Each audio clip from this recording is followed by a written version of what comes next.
ئەو کاتتان باش بینەرانی خۆشەویستی تلویزیۆنی کۆمەڵە زۆر خۆشحاڵم بۆ ئەوەی جارێکی تر هەم بە خزمەتتانە لە بەرنامەیەکی تری دیالۆگدا. ئازیزان، ماوەی ساڵێک لەوە پێش چاپۆکوتنێکم بوو لەگەڵ بەڕێزان دکتۆر معتەسەمی تاتایی، دکتۆرای ئابووری و هەروەها مامۆستای زانکۆ، دکتۆر معروفی کعبی مامۆستای زانکۆ و هەروەها دکتۆرا لە دکتۆرای مێژوو کە تایبەتمەندی هەیە لە ڕۆژهەڵاتی ناوەڕاست و دکتۆر عادڵی ئەلیاسی کۆمەڵناس. باسێک بوو کە پێم وایە ئەو باسە هێشتا هەر جێگەی سەرنجە و ئەو مۆزوعیەتی ڕۆژی هەیەش لەسەر جێگوپێکی وەرزتر ڕۆژهەڵاتی ناوەڕاست. بۆچی ڕۆژهەڵاتی ناوەڕاست نەیتوانی وە لە ئاستی کۆمەڵایەتی، لە ئاسی ئابووری و لە ئاسی سیاسی بگاتە ئاسی وڵاتانی ڕۆژاوە؟ گیرروگرفتەکان چین؟ ئەم بەڕێزانە هەر کامێکیان لە بواری ئەو بەشەی وا بۆ خۆیان کاریان لەسەری کردووە، نەزەر و بۆچوونی خۆیان دەدەن کە بینینی ئەو بەرنامە جێگەی سەرنجە. داواتان لێ یەکەم گوێبیست و بینەری ئەو بەرنامەیە بن. ئازیزان، ئاڵوگۆڕ لە جیهاندا وەکو یەک نەبووە، پێشکەوتنی شەروەتر. بربەستەکانی پێشکەوتن لە ڕۆژهەڵاتی ناوەڕاست و بە تایبەت کە ئێمە جەختەخەین و یا ئاماژەی تایبەتیەکەین بە ئێران لە چیایە. ئەم پرسیارە و چەند پرسیارێکی تر بابەتی بەرنامەی ئەو ڕۆمانە لەگەڵ بەڕێزان کە میوانی ئەو بەرنامەن، بەڕێز کاک معتەسەمی تاتایی، دکتۆرای ئابووری لە ئینگلستان مامۆستای زانکۆ، کاک معروفی کعبی دکتۆرای مێژوو تایبەت بە ڕۆژهەڵاتی ناوەڕاست و ئێران و کوردستان، هەروەها کاک عادڵی ئەلیاسی دکتۆرای کۆمەڵناسی. بەخێر بێن بۆ بەرنامە هاوڕان.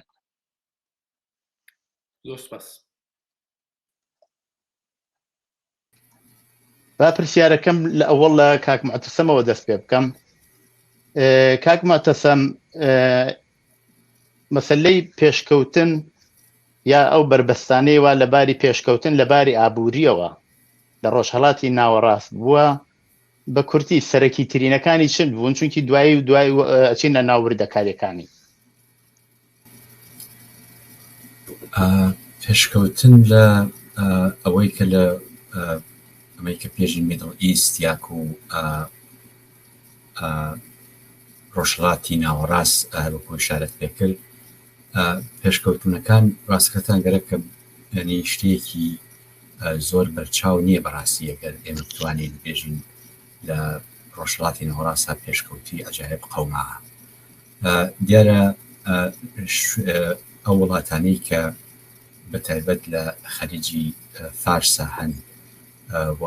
وڵاتایەکی نەوتخیزن وەکو ئەماراتی متحیدەی عەرەبی، کووەیت، بەحرین، قەتەر، خودی عەرەبستانی سعودی، ئەمانە بەهۆی ئەوە کە نەوتێکی یەکجار زۆریان هەیە و ئەم ساڵانەیەش نەوتەکەیان فرۆشتە، ئەو وەختە دوایە ویشە هەوڵیشیان داوە لە تەریقی ئەفرۆشی ئەم نەوتۆ پۆڵێکی زۆر بەدەست بێرن و ئەم پۆڵەشیان بە دەرەجەیەکی زۆر سەرمایە گوزاری کردە لە بەشهای مختلفە. ئەکرێ بێژین ئەم وڵاتانە پێشکەوتووی تایبەتیان بەخۆیان وەدیوە. ئەو ڕۆکانە ئێمە ئەبینین کە شوێنێکی وەکو دووبەی یا شوێنی وەکو کووەیت یا هەروە بێتەوە قەتەر، ئەمانە شوێنهایەکی مەترەحی ئەو ڕۆی ئەم مەنتەقەنە و دیاریشە ئەگەر تمشای پێشکەوتوویەکان بکەین، ئەم وڵاتانە بە دەرەجەیەکی زۆر پێشکەوتوونە لە حاز ئەوەوە کە بە دەرەجەیەکی زۆر مدێرن بوونەتەوە. ئەو وەختە هەروە بێتەوە شوێنێکی وەکو دووبەی ئەلعانەکە بووە بە شوێنێکە کە لەواقع کرێبێژی مرکزێکی گەورەی هاتوچوو لەواقع ترەیدی ئەم مەنتەقەیە، کالایەکی زۆر لە شەرقی ئاسیاوە دێتە ئەم مەنتەقە، لەم دێتە ئەم نقطەوە لەم نقطەی شۆبڵاو بێتەوە بە شوێنهای جۆربەجۆری دنیا، هەروەها مەجموعەیەکی زۆری لە شرکەتهای جۆربەجۆری دنیا ئەو ڕۆکانێ فعالیەتهای تایبەتیان هەیە لە شاری دووبەیە و ئەگەر کەسێگەرێکی بێ لەگەڵم شرکەتانە تەماس بگرێ، بێگومان ئەبێ ڕوو بکاتە دووبەی لە بتوانێت ئەم کە پیا بکات لەگەڵ ئەم کاک ماتەسەم ببەخشە قسەکەت قەتەکەم کە ئەو بربەستانەی ئێمە گەچاو لە ئینقلابی سەنعەتی بکەین ئینقلابی سەنعەتی کە یەکەم جار لە ئینگلیستانە ڕوویدا دواتریش وڵاتانی ڕۆژاوای گرتەوە بەو شێوەیە ئەو ئاڵوگۆڕی ئابووریە لە ڕۆژهەڵاتی ناوەڕاست ڕووی نەدا من مەبەستمەیە ئەو بربەستانە چی بوون کە ئەو ئاڵوگۆڕە بەو شێوەیە لە باری ئابووریەوە لە ڕۆژهەڵاتی ناوەڕاست ڕووی نەدا و درەنگتر بوو ئەو جۆرەی کە باسەکرێ ئەڵێ مەسەلەن ئینقلابی سەنعەتی 1 و 2 3 و 4 هەتا تا 5 شتی وای شەچێ بە تەکنۆلۆژی و مەسەلەی کامپیوتەر و ئەو ڕۆفەناوەری های تازە ئەگەر چاوی لە یەکێتم شاکەی وڵاتێکی وەکو ئێران لە ئینقلابی سەنعەتی 4 تقریبا دەستی کرد بە ئاڵوگۆڕی سەنعەتی من مەبەستمەوە بوو لەو بابەتەوە ببەخشە قسەکەم قەتکرد ئەگەرەکرێت تەوزیعێکی زیاتر بدەم تکایە ئەم شتێک کە ئەلانەکەی من نایبنین ئینقلابی سەنعەتی کە کراوە لە ئەوروپا ئەم ئینقلابە بە تۆری واقعیەکەی لە ڕۆژهەڵاتی ناوەڕاستە نەکراوە ڕۆژهەڵاتی ناوەڕاست بە دەرەجەیەکی زێکجار زۆر دواکەوتووە لەم بابەتەوە و ئەتوانم بێژم ئەم شتێک کە ئێمە ئەیناسین بە ناوی ئینستیتیوشنێکی وەکو ئینستیتیوشنی بازار ئینستیتیوشنی بازار لە وڵاتانی خاوەرمیانە ئەو شکڵێک کە ئەبێ جێی خۆی بکاتەوە جێی خۆی نەکردێتەوە لە زۆر دلیلەکەی ئەوەیە کە دەلایلی مختلفی هەیە بەڵام ئەساسەکە ئەوەیە کە دەرحاڵ ئەم وڵاتانە وڵات هایەکن کە لەباری سیستمی ئابوووریەکانەوە کەماکان سیستمێکە کە هێشتا ئەو شکڵێک ئەبێ وەکو وڵاتێکی پێشکەوتوو ئینستیتیوشنی بازار توانی بێتی لە وڵاتانە دەسەڵات پیا بکە و لە عەرسەهای مختلفا بە تایبەت لە عەرسەی مەسەلەیەکی وەکو فاینانسا خۆی بگرێتەوە بتوانێت گەورەتر بێتەوە هەروە بێتەوە لە عەرسەی مەسەلەیەکی وەکو مەسەلەی تەولیدی کالا و دوای ئەویشە ئەم جۆرەشتانەی ئەگەر بیخێنەوە سەریەک وەکو ئینستیتیوشنێک عملی کردبێت ئێمە لە خاوەرمیانە بەو شکل نیمانە تەنها وڵاتێک بەڕاستی ئەم ئەرسا پێشرەفتێکی تایبەتی کردوێت ئەتوانم بێژم تورکیەیە ئەویش ئەوەی کە دەرحاڵ پێشرەفتەکەی ئەوی شێشتا زۆر بەرچاو نییە نسبەت بە شوێنەکانی تر بەڵام ئەگەر مقایسە بکرێ لە بینی تورکیە لەگەڵ ئێرانە یا شوێنەکانی تری خاوەرمیانە تورکی لەم بابەتۆ پێشکەوتنی زۆرتری بوو. بەڵێ زۆر سپاس کاک ماتەسەم ئەگەر باسی وەزیەتی مێژوویی بکەین یعنی بگەڕینەوە بۆ دواوە پێش لە مەشروتیەت ئەو بۆ خۆتان لە کتێبەکە کە نووسیوتانە ئاماژەتان بەوە کردووە هەرو شتەیوە تقریبەنتان دازەیە کاک ماتەسەمیشی شاری پێکات کە لە دەورەی قاجاریە ئێوە خۆتان لەو کتێبان نووسیوتانە دەوڵەتی ئێران ئەو دەوڵەتی ئەو کاتی قاجار مەجبور بوو بەشێک لە پێداویستیەکانی ئێران وارد بکە و سادراتی بێئەندازەکە بوو سادراتەکە ئەگەر چاولەکەی زۆر مەحدودە لە سەتحێکی مەحدودایە ئەو ئەگەڕێتەوە بۆچی ئایا ئەو ڕەوتەوە لە ڕۆژاوا چووە پێشەوە ئەگەر چاو بکەین لە مێژوو بۆچی لە ڕۆژهەڵات بۆ شێوە نەچووە پێشەوەیە کەچی هەر لەباری تاریخیشەوە گەچایی لێ بکەین ڕۆژهەڵات یا کشوەرەکانی ڕۆژهەڵاتی ناوەڕاست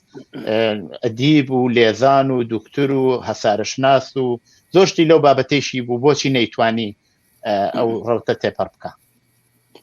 پێم وایە مەبەستت من بوو نەک بەخش چونوتت کاک ماتەسەم من ئەتوانم جوابێکی کورت بدەمەوە بەوە بەڵام بە دوای ئەوە ئەمەوێ پێم وایە خاڵێکی گرنگ هەیە کە ئەوە باس بکەم پێشەوەی کە جوابی پرسیارەکان بدرێتەوە ئەوەی کە باسیەکەن بۆچی لە دەورەی قاجارە بڵێن ئابووری ئێران نەیتوانی لەگەڵ ئابووری وڵاتانی وەکو ئەوترێ ئوروپای غەربیە یەک بێتەوە بە کورتی ئەتوانێ ئەوە بێ کە بنیەی سەنعەتی ئەو ئاڵوگۆڕانەی کە لە سەردەمی قاجار لە ئێرانە کرا نەیتوانی بنیەیەکی سەنعەتی بەهێز پێک بێنێ کە ئابووری ئێران بتوانێت جەزبی بازاری جیهانی بێ یا ئابووری جیهانی بێ کە خۆی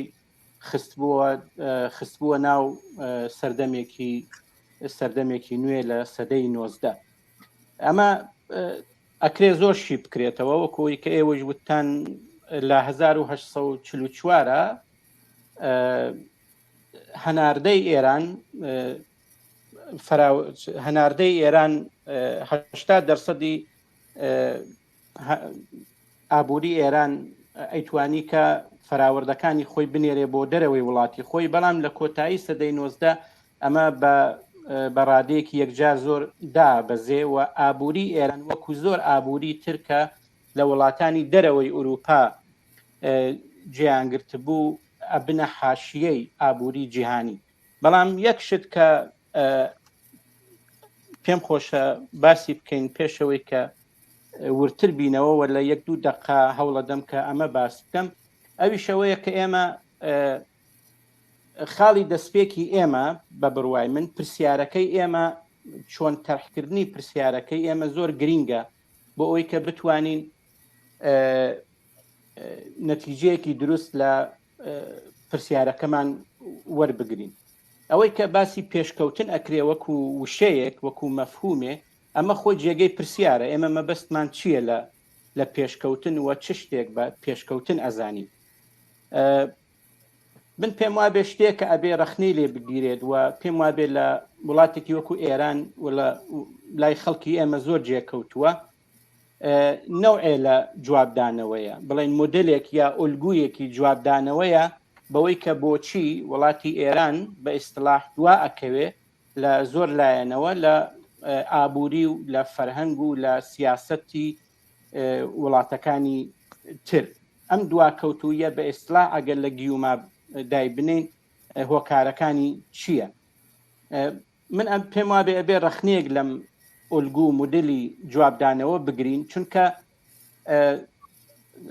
زۆر بە کورتی یەک دووشتی باسەکەم ئەویش ئەوەیە کە کاتێک کە جیاوازیەک لە نێوان بە ئیستلاح شەرق و غەربدا ئەنرێت،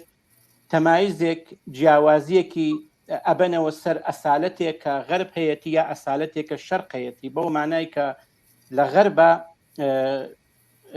هەوڵدان یەکجار زۆرتر بووە بۆ بە ئیستلاح پێشکەوتن، بەڵام لە شەرقە زۆرتر تاکید لەسەر ئەسالەت کراوە و نەیهێشتووە کە ئەو چالاکیە بەو جۆرە ڕووبدا. باسی بۆچوونێکی ذاتی و فەرهەنگی هەیە، بەو مانای کە خەتاکە ئەنێتە سەر دین، خەتاکە ئەنێتە سەر فەرهەنگ و پێی وایە کە ئەم شتانەیە کە ئەوێتە لەمپەر بۆ پێشکەوتنی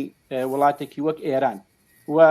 باسێکی تر کە دێتەوە سەر ئابووری، ئەویش تێئۆری ڕکودی اقتصادیە کە گوایە لە سەردەمێکە لە سەدەی 17 و 18 و ئەوانە یا بەتایبەت لە 18 و 19 ئەم وڵاتانەی بڵێن قاجاری ئێران و عوسمانی تووشی ڕکودێکی اقتصادیە بن، لە حاڵێکە ئێمە لە سەدەکانی 16 و 17 ئێمە شاهدی بەو جۆرە کە لێکۆڵینەوەکان باسیەکەن، ئێمە شاهدی تەنانەت هەڵکشانێکی ئابوورین لەم ناوچانە. ئەمە ئەکرێ زۆر وردی بکەمەوە، زۆرتر باسی ئەوە بکەم، بەڵام پێم وابێ ئێمە بێ لە پێش ڕەخنەیەک لەم مودێلی جوابدانەوە بگرین و خاڵی دەستپێکی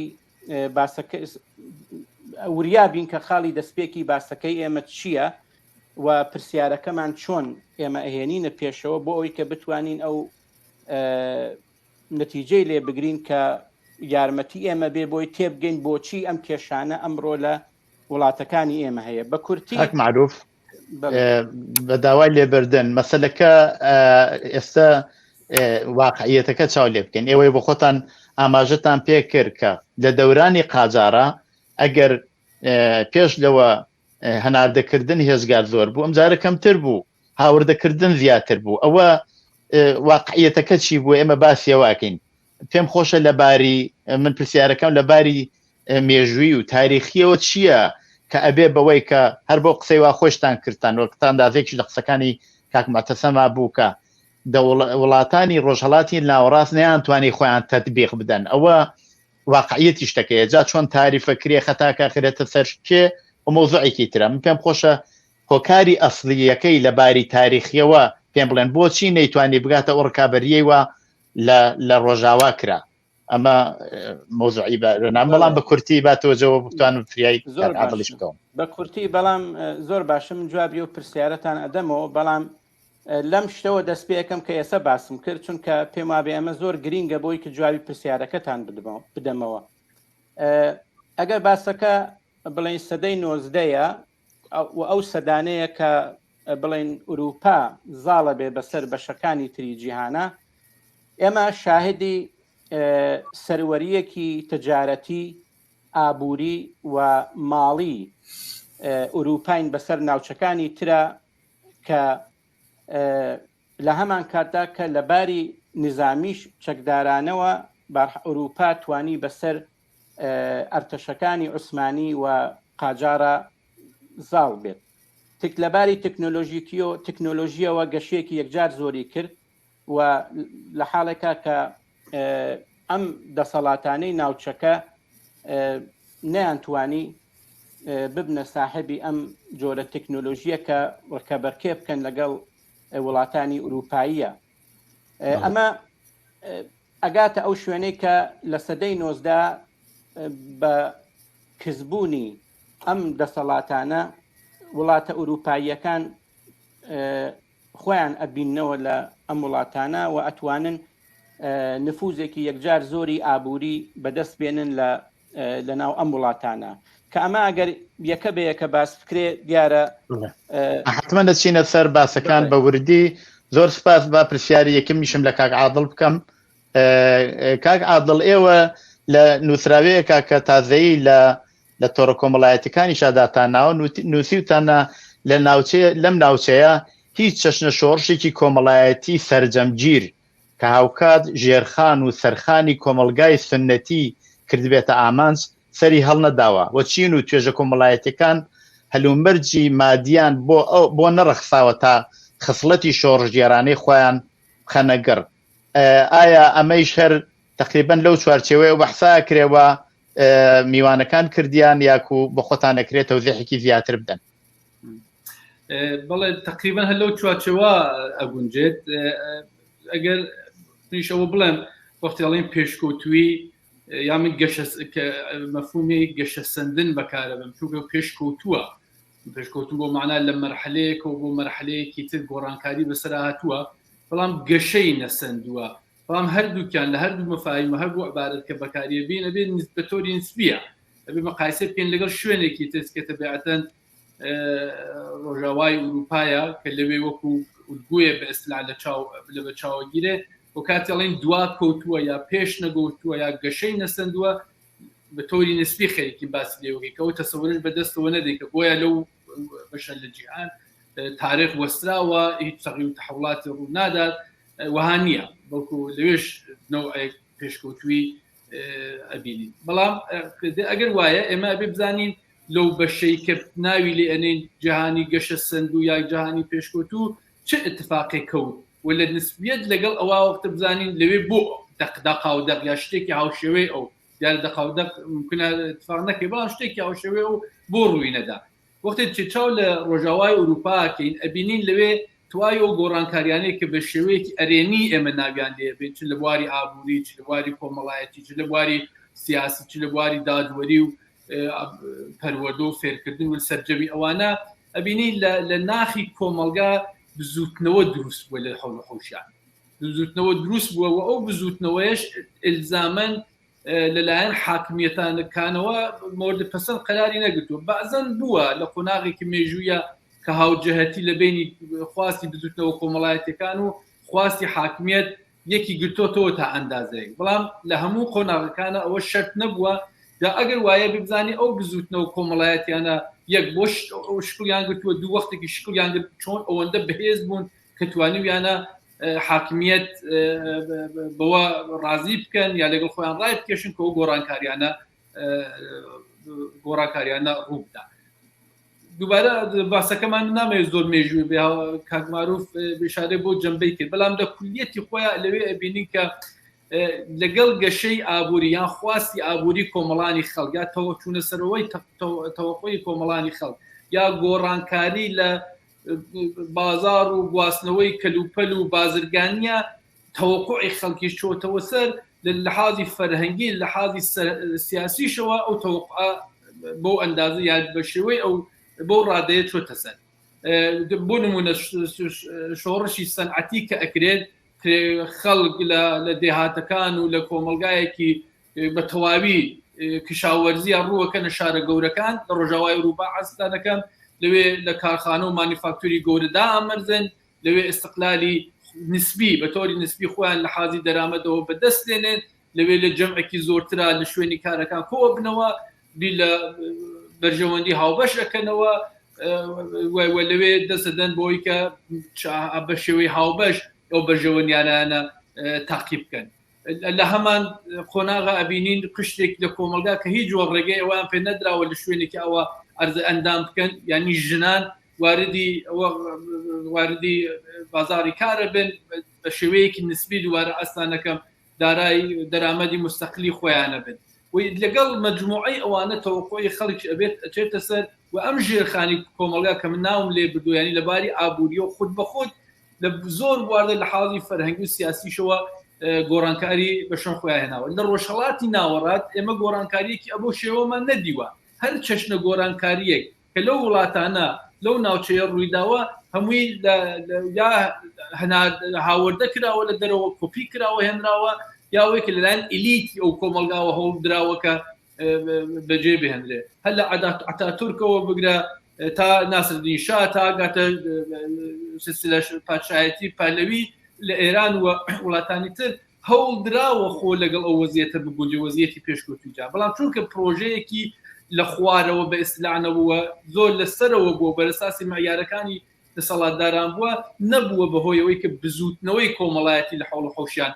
جۆر بێ با نمونەیەک بێنمەوە و قسەکان کورت بکەمەوە ئەو ڕووداوانەی لە ئەفغانستان ڕوودا نمونەیەکی زۆر حادی ئەمڕۆیە لە ئەفغانستان ڕوودا تۆ چاو لێ بکەن لەبێت دەگۆڕینی دەسەڵاتی سیاسی کرا بەڵام دەڕێەوە نەبوو کە بزوتنەوەی کۆمەڵانی خەڵک هەرنەوە بزوتنەوەیەک بێ لەوێ سەر هەڵبدا دەسەڵات ناچار بە ڕفۆرم بکە لە نهایەتەن ڕفۆرم دەسەڵات نەتوانانی جوابی بێتەوە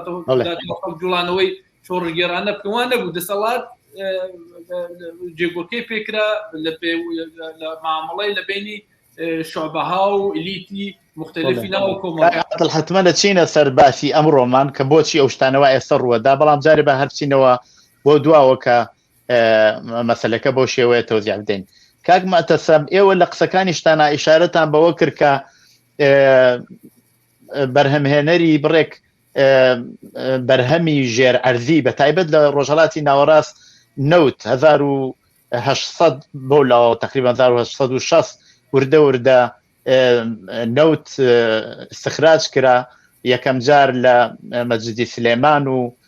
تگزاسی ئەمریکا و لە وڵاتی هێند کرا بەڵام تۆ چاوی لەیەکەی ئەم نەوت بوو بە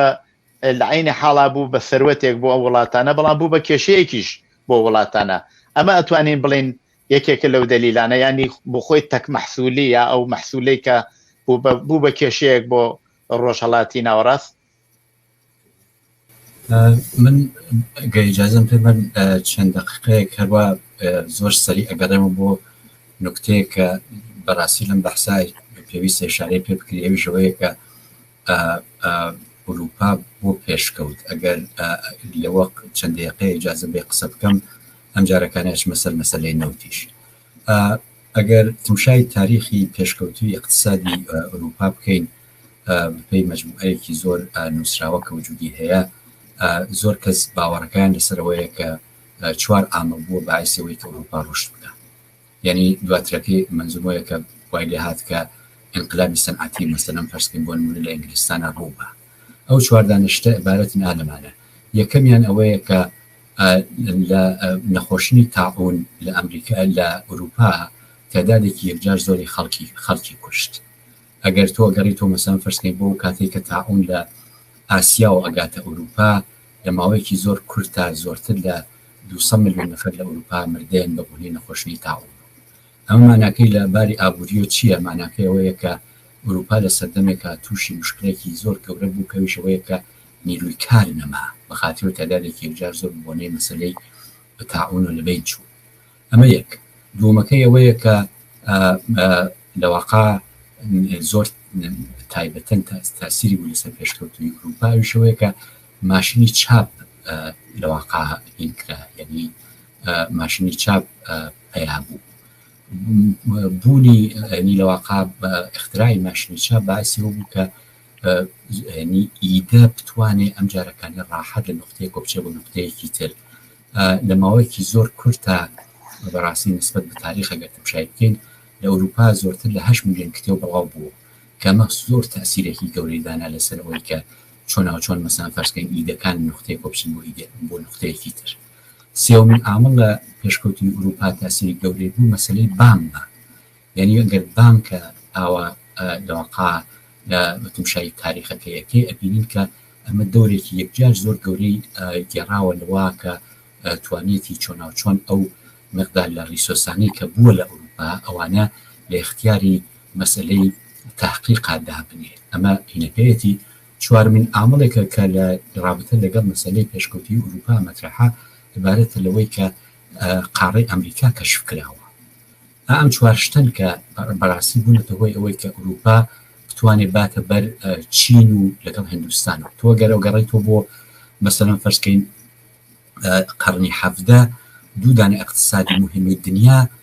عبارەتە لە اقتصادی چین و هندوستان یعنی ئەم دوانە اقتصاد های گەورەی دنیا منتها وەختێک کە انقلابی سەنعەتی لە ئینگلیستانە قەومێ ئەبینین کە ئینگلیستانێکە واقعاً لە حاس سەرزەوی و سەرزەویەکی زۆر چکۆلەیە بەهۆی ئەم پێشکەوتوویە کە تیا اتفاقەکەوێت ئەبێت بە وڵاتێکە کە لە دنیا ئەکەوێتە بەرەو ئەمە بکەین بە پایەیەک قسەکە سەرەمەیەکە بۆ پێشکەوتووی پێویست هەیە کە یعنی ئەم پێشکەوتوویە ئەبێت لە شوێنێک و دەست پێ بکە ئێمە بۆ پێشکەوتووی سێ عامڵمان هەیە عامڵی ترمان نییە عامڵێکیان ئەوەیە کە تێدادی جەمعیەتی وڵاتێک ڕوو لە گەشە بێت یعنی پایەی گەشەی ئابوووریەکە چێتە سەر جەمعیەت ئەگەر وڵاتێک جەمعیەتەکەی ڕوو لە گەشە بێت ئەتوانێت بە بۆنەی جەمعیەتەکەی و تووشی پێشکەوتووی اقتصادی بێت ئەمە یەک دوومەکەی ئەوەیە کە ئەگەر وڵاتێک بتوانێت لە ینی فعالیت هایەکی تایبەتی اقتصادی بکرێت بۆی کە مەنابەیەکی ژێرزەمینی بەدەست بێت وەنی دەربکەوێت کە ئەو وڵاتە مەنابەی ژێرزەمینی هەیە جا ئالێرا ئەمان گەڕێت و سەر پشتێرەکەی ئەوکردانە سێومین عامڵێکە لە پێشکەوتوویە زۆر تاسیری هەیە مەسەلەی پێشکەوتی تەکنۆلۆژیە بەنابەرئین ئێمە لە بواری اقتصادیان سێ دانە هینمان هەیە سێ دانە لەواقع عامڵمان هەیە بۆ پێشکەوتووی اقتصادی جەمعیەت مەنابەی ژێرزەمینی پێشکەوتووی تەکنۆلۆژی ئەو شتێکە لە خاوەرمیانە قەوما دیارە لە سەردەمێکا کە ئیتر معلومەکە ئەویش ئەواخری قەرنی 19 ئەوایلی قەرنی 20 مشخصەن لە کوردستانە ساڵێکی یەکجار زۆر مهمە ئەشێ حتمما لە تەزیە و تەحلیلەکەی لە کوردستانە لەبیر بمێنێ ساڵی 1970 دەرەکەوێت کە نەوت وجودی هەیە منتها ئەم نەوتە خۆی چەندێک ئەتوانێت عامڵێکی زۆر مهم بێ بۆ پێشکەوتووی اقتصادی ئەو نەیش ئەتوانێت منفی بێت لە ڕابطە لەگەڵ پێشکەوتووی اقتصادی بۆچی بە خاتری ئەوەی کە نەوت منبعی ئەسڵی ئەوە نەوت یا مەنابەی ژێرزەمینی بە خاتری ئەوەی کە منبەی ئەسڵی شتێکن کە لە اقتصادا یەکجار ماڵبێران کەرە ئەوش ئەوەیە کە ئێمە ئەساسەن لەگەڵ شتێکا ڕوبەڕۆ ئەبینەوە کە ئەم شتە عبارەتە لە ڕاندخاری یعنی نەوت ئەبێ بە عامڵێک بۆ مەسئلەی ڕاندخاری ئەگەر بە شێوەی دروست استفادە بکرێت ئەوەی کە لە وڵاتانی خاوەرمیانە نەوت کە ئەتوانێت منبەیەکی یەکجار زۆر گەورەی پێشکەوتووی ببێت بۆچی نەبووتە عامڵێک بۆ پێشکەوتووی دلیلەکەی ئەوەیە کە ئێمە لەم عامڵە بەجێی ئەوەی کە بۆ پێشکەوتووی استفادە لێکرێ بۆ ڕاندخاری استفادە لێکراوە جادینە سەرەوە کە کاک ماتەسەم زۆر سپاس بە فریای بەحسەکەمان بکەیم چون بۆ لای کاک معروف هەم کاک عادڵ ئیشاریان پێکرد هەم کاک ماتەسەمیش شاریان پێکرد کە بڕێک بربەست بووە بۆ ئەوەی کە ڕۆژهەڵاتی ناوەڕاست بتوانێت ڕکابەری بکات کاک عادڵ ئیشارەی بە ئینقلاباتی کۆمەڵایەتی کرد کە ئەو شۆڕشە کۆمەڵایەتیانەی وا لە ڕۆژاوا ڕوویدا ئەو شۆڕشە کۆمەڵایەتیانە لە ڕۆژهەڵات ڕووی نەدا لە خاوەرمیانە ڕووی نەدا لەباری تاریخیەوە گەر بگەڕینەوە ئایا بەڕاستی ئێمە لەگەڵ ئەو باسی چین و توێژەکانەکەین ینی ئینقلابات بە معنایەوە کە نمایندەگانی چین و توێژە ئیجتیماعیەکان بتوانن نمایندەگی بکەن بێنە پێشەوە و ئەو ئاڵوگۆڕەوە قاعدەتە نەبووە ئینتزار ڕۆژتای بچێتە پێشەوە لەو بابەتەوە بێ زەحمەت ئەگەر بکرێت تەوزیحێکمان بۆ بدە ئەگەر لەسەر نمونەی سەردەمی قاجار بوەستین سەدەی 19 ئێران بە تایبەتیتر بەرەو ناوەڕاستی سەدەی 19 وە کۆتاییەکەی بەهێنانەوەی ئەو مسالە ئەتوانم ئاوا جواب بدەمەوە کە باسی ئەوم کرد کە بنیەی ئابووری ئەو وڵاتە هەتا بەرەو کۆتایی سەدەی 19 ڕۆی زۆر لاوااستر و لاوااستر بوو و نەیتوانی کە بنیەیەکی بەهێزی ئابووری بۆ بە سەنعەتیکردنی وڵاتیا ئەوەی کە ڕەوتێک دەست پێ بکە کە بتوانێت گەشەی سەنعەتی بەخۆیەوە بینێ نەیتوانیەوە دابین بکات لە ئێرانە کەشاوەرزی کە هۆکارێکی زۆر گرینگە لە گەشەی ئابووریە ئەوەیش لاواز دەکرێت مالکیت بەسەر زەویە پێک دێت بەو شێوەی کە ئەو جۆرە زەویانەی کە بە شەرت و شروتەوە ئەدرا بە کەسەکان ئەم جارە بوو بە مڵکی خۆیان و باسی تەجارەتیشمان کرد لە سادرات و وارداتە کە چۆن هەتا بەرەو کۆتایی سەدەی 19 ڕۆیشتین دەرسەدی سەنایعی دەسی هەناردەکردنی سەنایعەتی دەرسی بە شێوەیەکی یەکجار زۆر دابەزی بەڵام ئەمە تەنها تەسویرێک نییە کە لە قاجاری ئێران ئێمە ئەتوانین بیدەین بەڵکو لە قاجاری ئێرانیشە بزوتنەوەهایەک بووە کە لە دژی تەبەقەی حاکمە ڕووی داوە و داوای و مافایەکی کۆمەڵایەتی سیاسی دینی و ئابووریان بووە بەڵام هەموو ئەمانە سەرکوت کراون بۆیە کە کاک عادڵ دیارە باسی ئەو بزوتنەوانە و شتێکی باس کرد بە ناوی مەسەلەی ژنان من پێم وایە بە پێچەوانە زۆر ئەمێ ئەوە بڵێم کە لە پەنای ئەم هۆکارە ئابووریانە ئێمە بێ سەرنجی ئەو هۆکارە فەرهەنگی و سیاسیانەیش بدەین کە لە وڵاتێکی وەک ئێرانە لە سەدەی 19 ڕوویان داوە و باسی ئەوەم کرد کە چۆن لە پەنای ئەم هۆکارە ئابووریانە کێشەهایەکی تر هەبووە دیارە بزوتنەوە هەبووە سەرکوت کراوە بەڵام خودی ئەم دەستگای حاکمی قاجار و هەروەها لە عوسمانیە کە ویستویانە وڵاتەکەیان بەپێی لەبەرەوەی کە نفوزی ئوروپا لە ناو وڵاتەکەیانە گەشەی سندووە و بتوانن خۆیان بگەێننەوە بە لەباری تکنۆلۆژیکی نظامی ئابووری سیاسی و دەوڵەتداری و بتوان خۆیان بگەێنن بە ئەو جۆرە وڵاتانە دەستیان کرد بە هەوڵیاندا بۆ ڕفۆرم هایە بەڵام هەموو جارێ ئەو ڕفۆرمانە بربەست ئەکرایەوە شکستی ئەخوارد و ئەو شکلە سیاسیەی نەبوو ئەم وڵاتە کە بتوانێ پەرە پێبدا بە ئەو هەوڵانە و ئیجازە بدا بەو هەوڵانە کە بتوانێ ئەم وڵاتە بە ئیسلاحی ئێوە بەرەو پێش بەرێت پاشە کاک معروف ئەو مانعانە دەوڵەت بوو دەوڵەتی حاکمە بوو یا ئەوەی کە لە دەرەوە تەحمیل لەکرا ئەو پێم خۆشە ئەوە بوترێ ئایا یعنی جنبشایەکی یا خەباتێکی کۆمەڵایەتی لە ئارادا بوو بەڵام دەوڵەت مانعیە بوو یاکو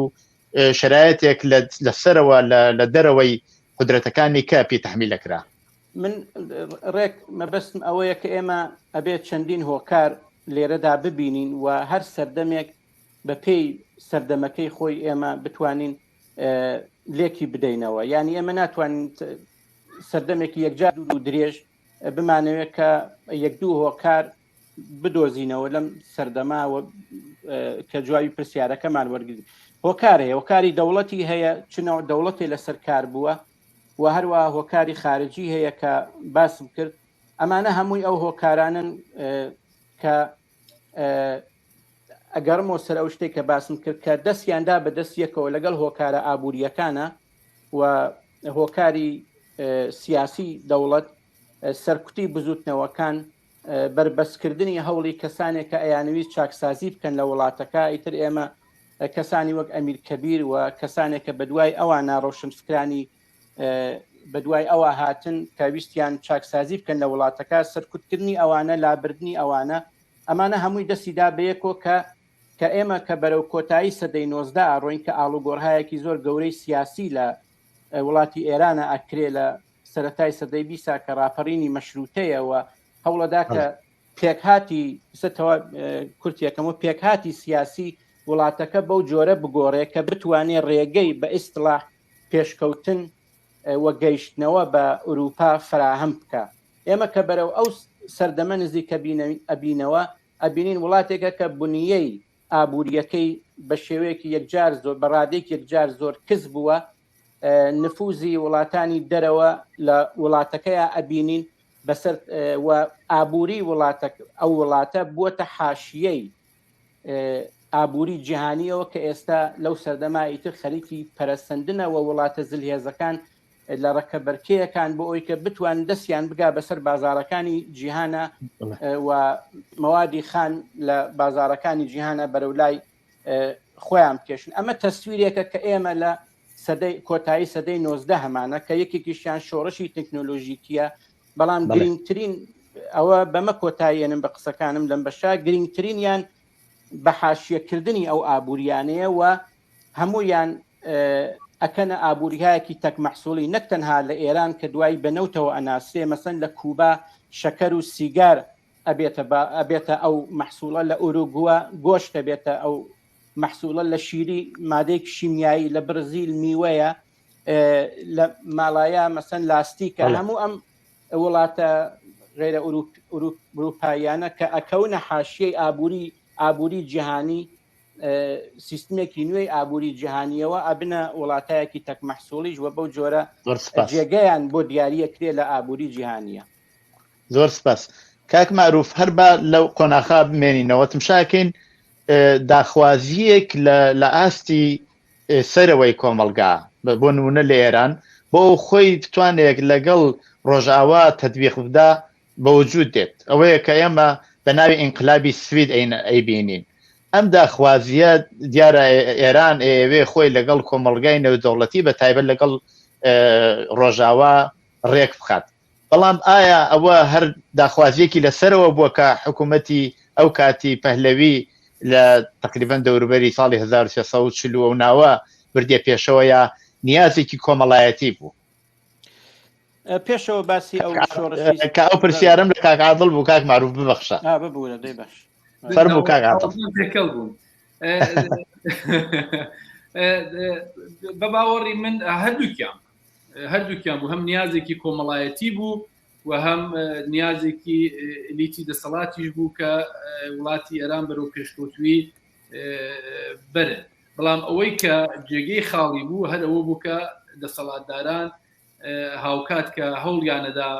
ئەو قۆناغە تێپەر بکەن کووە بزوتنەوە کۆمەڵایەتەکانیش کە یان توانی هاندەری ئەسلی بنەوانیشیان سەرکوتەکرد و ئەوە ناتەباییەک بوو کە لەگەڵ یەکی ناخواردەوە و هەر بۆیە دەسەڵاتی سیاسی لە قیامێکە لە ساڵی 57 وەلا ئەندرێ بێشەوەیکی درێژە بە ئەو باسە بدەم کاک مەحیە ئیجازەم بدە 2 دقیقە فقط بە یەک جەمبەی باسە پێشوەکە کە زۆرتر جەمبەی مێژووی بوو ئەزانم ئشارە بکەم کە منزورەکەم باشتر بگا چونکە ئەو کافی نییە بڵێن ئەمیان پێشکەوت ئەو لا پێش نەکەوتەرە و ئەسلی مەطلب بۆی بۆ وە ئەوەش بەڕاستی ڕازێکە لەلایەن هیچ کەسەکە و ناتوانرێ بدرێت ئەوە جەمبەهای مختلفی هەیە بەڵام لە کولێتی خۆیان چەند ئەسڵ باس ئەکرێ لەگەڵ منطق دێتەوە کە بۆچی ئەو وڵاتی ئێمە ئەو ناوچەی پێڵین ڕۆژهەڵاتی ناوەڕاز لەگەڵ هاوکار لەگەڵ بەش پێشکەوتوتری جەهان پێش نەکەوت. یەکێکی وەزعیەتی ئەقلیمیە ڕۆژهەڵات ناوەڕاز لە لەحاظی ئەقلیمیەوە سەحرایی کێوی بەرز دۆڵی بەرین و کولەن ئەوە وەکو هۆکارە ناوە برێکە پەیوەندی دانیشتوانی ئەو وڵاتانە لە سەدەی پێش لە سەدەکانی ناوەڕاست بۆ بازرگانیکردن بەیەکەوە گۆڕینەوەی تەجروبەیەت لەگەڵ یەکەوە بۆ ئەندازە هەموار نەبوو کە لە بەشەکە بۆ نمونە لە ڕۆژاوای ئەوروپا هەموار بوو لەوێ هەر تا ئێستاش باسیەوە کرێت لە کوردستان بۆ نمونە فلانە دێ فلانە ناوچە تا نەک سەردەمێکی زۆرکن خۆتکەفا بووە بۆ نمونە مناتقی زۆرتر شاخاوی کێوای وەکو مناتقی هەورامان ئەڵێن بۆ خواردنیان لیباسیان هەموو شتێکیان بۆ خۆیان مستەقلەن دروست کردووە خودکەفا بوون ئەوە شتێکی دڵخواز نەبووە وەکو لە ناوچەی لە حازی ئەقلیمیە و ئیجازەیان پێ نەدراوە ئەو کانیان بۆ فراهم نەدراوە کە بازرگانی بکەن لەگەڵ دەوروبەری خۆیان بۆیە نەخشی شارەکان لەوێ بەردەستا بێتەوە شار لە پێشکەوتن لە گەشتسەندن نەخشێکی مهمی هەیە لە شارە دەسەڵاتی مطلق بەدەستی دەوڵەتەوە بووە پەیوەندیەکی بازرگانی ڕاستەخۆی لەگەڵ ناوچە بە پراوێزەکان نەبووە و هەر لەوێش خاڵی سێم مەترەح بێ بازرگانان استقلالێکی نسبی دووبارە حسابیەکەم بۆ شێوەیان لە دەوڵەت نەبوو کە لە ڕۆژاوای ئەوروپا بووە بازرگان زۆر وابەستە بە دەوڵەت بووە و دەوڵەت ئەحکامی خۆی جۆرە ئیجرا کردووە کە قودرەتی دەسەڵاتی بازرگانانی محدود کردوتەوە مەسئلەیەکی تر کە زۆر مەترح ئەوش زۆرتر منتەقی بە نەزەرەکان نەبوونی مالیکیەتی خصوصی بە معنای ڕۆژئاواکەیەتی ئەمە تەوری زۆر بینەران ڕجوع ئەدەم بە نووسراوەی زۆر پڕمەحتەوای هەم پەری ئاندرسن و ئیمانوێل وۆلنشتاین ئەمانە زۆر بەدقەتی لەسەر ئەمانە باسەکەن دۆرەی گوزاری فۆدالی بۆ سەرمایهداری و لە لەو ناوچانێک لە لەو پرۆسەداکۆ مەسایلی ماتریالیستی بە ئیسلاح ونا ئەو کاکماڕوو زۆر بە دروست ئیشارە پێکرد ئەوەی کە زاتی ئەو وڵاتانە یا زاتی گۆیە خەڵکەکەیانە وایلاتۆ نەخێ مەسایلی ماتریالیستی مەترح بۆ ژیانی ڕۆژمەرە وەکو مەسایلی ئەقلیمی دەسەڵاتی دەوڵەت پەیوەندی ئابووری شار و لادێ و مجموعی ئەوانە دەستی داوەتە دەستی یەک و ئەم خاڵە ئاخریشە باسەکەم و پێشەوەیکە چنوڵێک لە مۆری پرسیارەکەتەوە بێژم گروههای تاڵانچی لە ڕۆژهەڵاتی ناوەڕاست ئێوە لە مێژووە حتمە خوێندوتانەوە کە چۆن گروههای تاڵانچی لە ڕۆژهەڵاتی ناوەڕاست هەر شارێک هەر ناوچەیەک هەر دەیەک هەر شوێنێکیان داگیر کردووە چۆن وێرانیان کردووە پەدیدەیەکی ئاوا لە ڕۆژاوای ئەوروپا بۆ نمونە بۆ بەربڵاویە لێرەش بۆ دیارە بەڵام بۆ بەربڵاویە نەبووە کە هەر شوێنە لەلایەن دەسەڵاتدارێکی تازەوە داگیر بکرێت وێرانی یەکات هەرچی دەستکەوتی ئابووری و زانستی و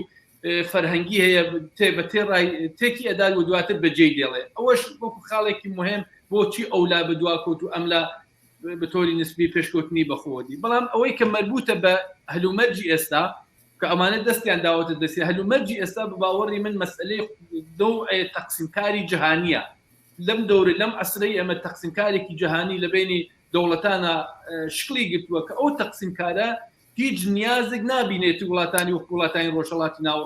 ناوەڕاست پێش بکەون دووبارە نسبی هەر حسابیەکەم نەخشێکیان بۆ دیاریکراوە کاک محتەسەم ئیشارە پێ کرد دەرامەدی یان دەوڵەمەندی ژێرزەویان هەیە ئەوانە ئستخراج بکەن ئەوانە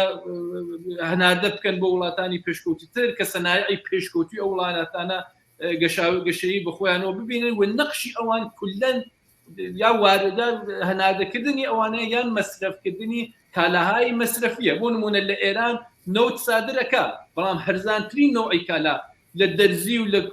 گۆرەوی و لە شتی کە بۆ خۆی ئەتوانی تۆلیدی بکە ئەوانە لە چینەوە بۆ نمونە واردەکە و هیچ نوع ئابووریەکی تۆلیدی بەرهەمهێنەر شکل ناگرێت بۆیە مناسباتی بینی مەسرف و تۆلید زۆر بەربڵاوە لە ئێران دوای دەوڵەتی ڕەفسەنجانی و چاولێبکەی 67 ملیارد دلار لە هەر دۆرەیەکی کاری 4 ساڵەیە و ڕئیس جمهورانە بۆ لە خاتەمی و دوایی ئەحمەدینژاد وەلا ئاخر یعنی 6 ملیارد دلار لە ماوەی 4 ساڵە شکافی بینی مەسرف و تۆلیدێکە بۆ خۆی نەیتوانێ واردی کردویان شکافی بەسلاحێکی تر واردات و صادرات و ئەمە کولەن ئەو تەقسیمکارای نەونەتەوەی کاری لێ کردووە شانس نییە ئێستا وڵاتانە پێش بکەون مەگەرەوەی کە من عزم کردی تاکید من دوبارە لەسەر شۆڕشی کۆمەڵایەتی و نە ئیلزامەن لە ڕێگەی ئلیتی کۆمەڵگاوە بچمەوە لای کاک معتەسەم کاتم زۆر نەماوە باس پرسیارێک بکەم لە کاک معتەسەم کاک معتەسەم کە دینە سەر ئێستا دەورەی ئێستا ئەو استقلالی ئابووریە ئێمە کەمە بینی لە وڵاتانی ڕۆژهەڵاتی ناوەڕاست بۆ خۆشتان تۆزێک کە هاتنە سەر مەسەلەی نمونەی کوردستانتان هێناوە نمونەی استخراجی نەوتان هێناوە ئەو استقلالە نییە ئایا ئەمە بۆ خۆی هەر تەسیری بووە لەسەرەوەی کە سەقامگیری سیاسیشی یا سەقامگیری ئابووریش لە وڵاتانە نەیتوانیوە لەسەر جێگەی خۆی بێسێت من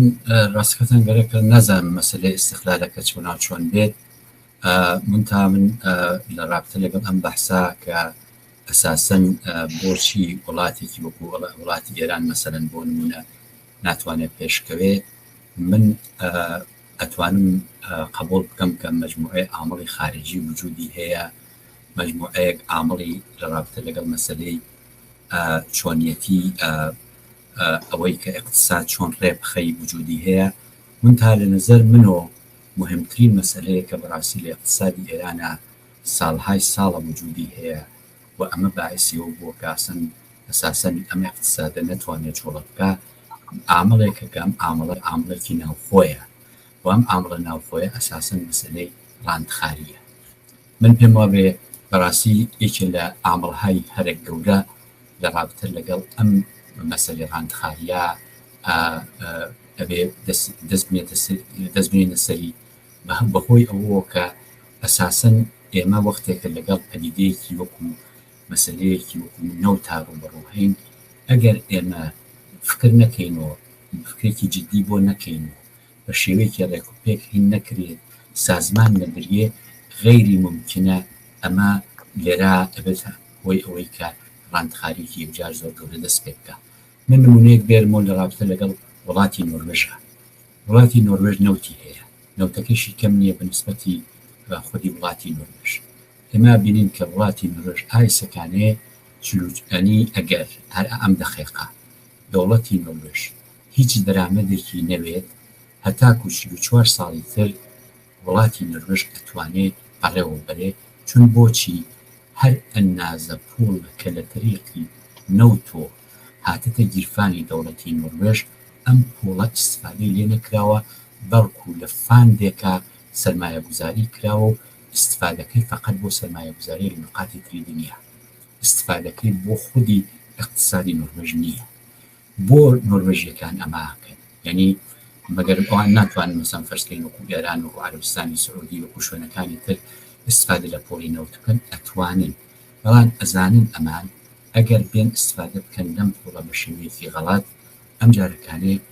تووشی مشکلەیەکی گەورە بن کە من دەسم ناسەری ئەویش مەسەلەی ڕاندخاریە من پێم وابێ ئەدەمی پێشکەوتووی ئێران لە ساڵانی ڕابردووەوە هەتاکو ئێستەیش دلیلی ئەسلیەکەی ئەوە نییە کە ئەساسەن بە نەزەری من یعنی لە تەقسیماتی جیهانیە وا دانراوە کە ئێران نوزی ئەو وڵاتانە بێ کە ئەبێ نەوت تۆلید بکە و ئەو وەختەکانی ئەم نەوتە ئەبێ بڕوا بچە مەسەن بۆ شوێنێکی تر و سعیەکە ئەوە کراوە کە حتمما وڵاتی ئێران ئارم چوارچەوە بمێنێتەوە بەنابەرئی نابێ ڕۆشتکە من ئەمە بە ئامەڵی ئەسلی ناناسم بەڕاستی بە نەزەری من مهمترین مەسەلەکە ئەوەیە کە ئێمە لەگەڵ پەدیدەیەکی یەکجار بۆ غرەنجی مەسئلەی ڕاندخاریە لە ئێرانە ڕوبەڕوو هەین هەم لە گوزەشتە و هەم لە ئیسەیشە و ئەمە یەکێ لە ئەساسی ترین شتەکانە لە رابطە لەگەڵ عەدەمی پێشنەکەوتنی نوختەیەکی وەکو ئێران. بەڵێ زۆر سپاس. پرسیارێک بۆ ئەوەی دینە کۆتایی پرسیارێکم هەیە لە هەموو ئێوە بەڕێزان ئەوی شەوەیە کە ئەمە ئایا ئەو وەزعیەتە بە باڵای ئەم وڵاتانە بڕاوە ئێستا کە باسی بە تایبەت ئێرانەکەین ئەم وەزعیەتە بە باڵای بڕیاوە قەولوانیە تەواو بێت پێم خۆشە لە کاک معروفەوە دەست پێ بکەم بە چ شێوەیەک ئێمە توانین لە وەزعیەتە بینە دەرەوە ئەگەر هەتا ئاورێکیش بدەینەوە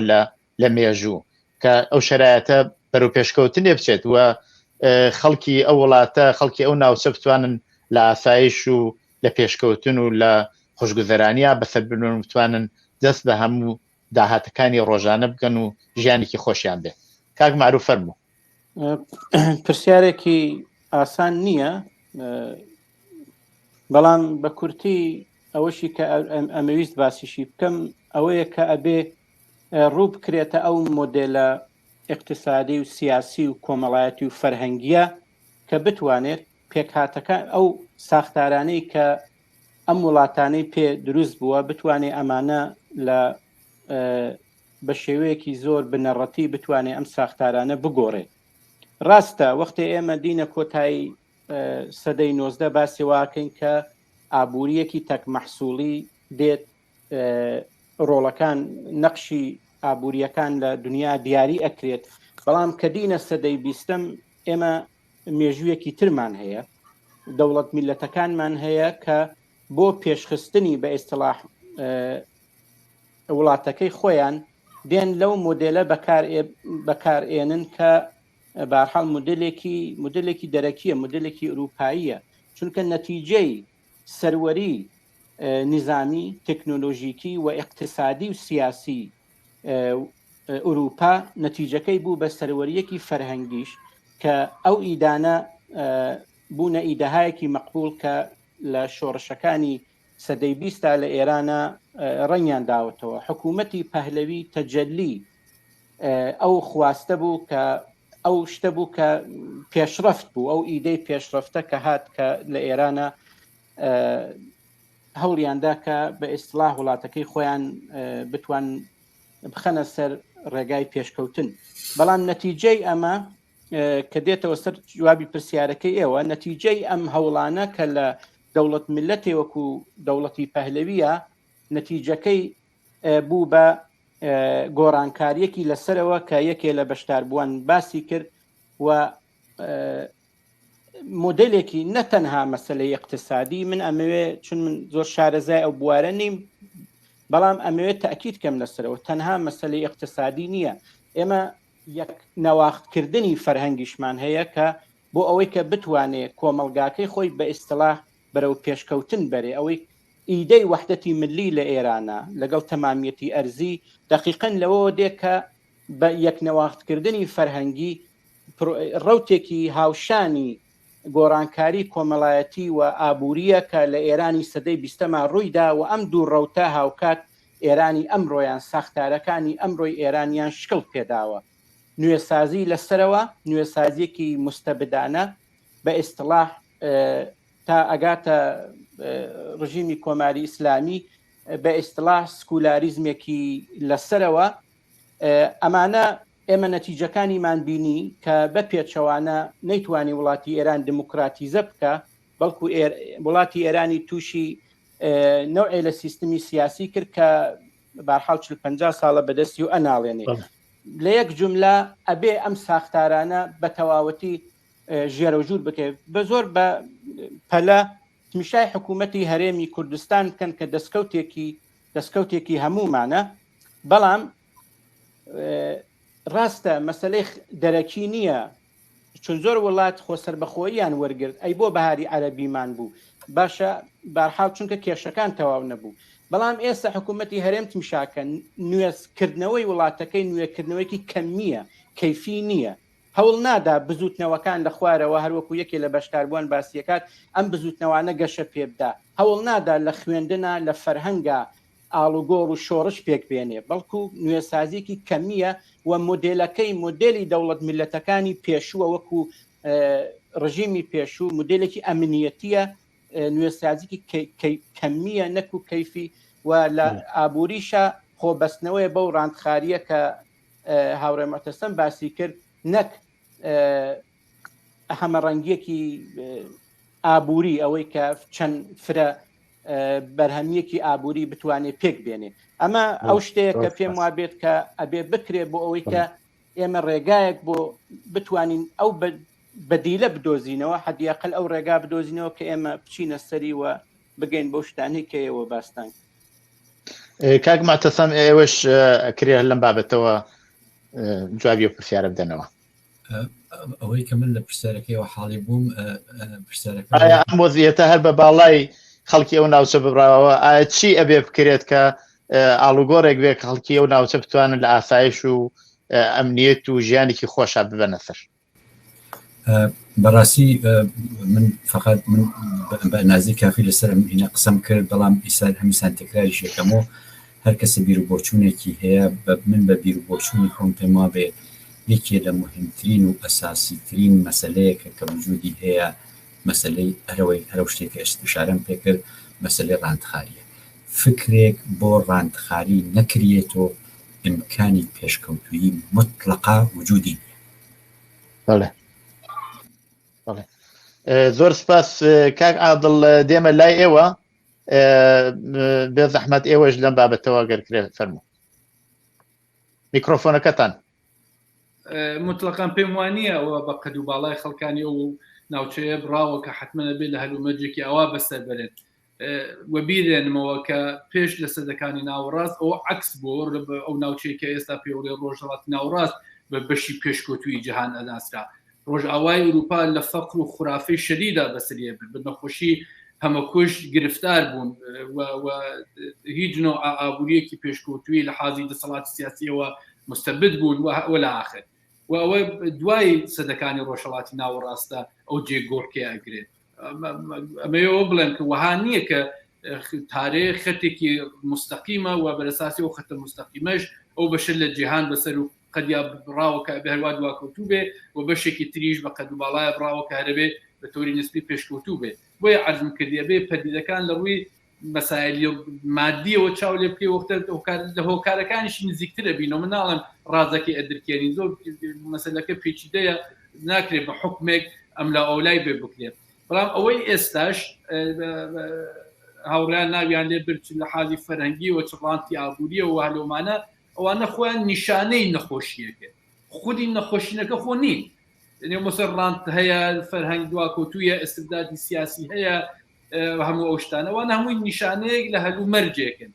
عەرزەکەی منەوەی ئەو هەلومەرجە تەنها لەو لە شرایطێکە ئەتوانێت بگۆڕێ کە هێزێک هەبێ کە بتوانێت ئەوانە بە چاڵش بکێشێ لێب ئەو پرسیارە بێ بکرێ ئەو هێزە کێیە چییە